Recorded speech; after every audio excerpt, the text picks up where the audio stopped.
அதுக்கு ஒரு வாக்கியம் சொல்றேன், எழுதி வச்சுக்கோங்க. உங்க வீட்டுல கூட உங்க ரூம்ல கூட இந்த வாக்கியத்தை எழுதி வச்சுக்கோங்க. குழந்தைகளுக்கு சொல்றேன், பெரியவங்களுக்கு சொல்லல, மாணவ மாணவியருக்கு சொல்றேன். நீங்கள் நினைத்ததெல்லாம் நடந்து விட்டால் கடவுள் உங்கள் மேல் பிரியம் வைத்திருக்கிறார் என்று அர்த்தம். ரைட்டா?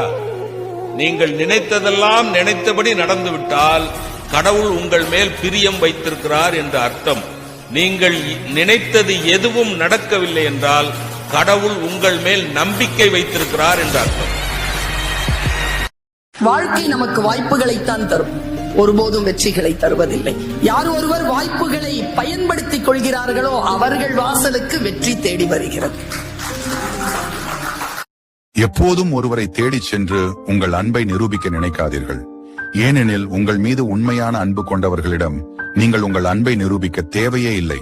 அவர்களே புரிந்து கொள்வார்கள். நாம் பேசுவதை கேட்கவே ஒருவர் தயாராக இல்லை என்ற நிலையில் நாம் அவரிடம் கெஞ்சுவதினாலும் கொஞ்சுவதினாலும் நமக்கு எந்த ஒரு பயனும் இல்லை.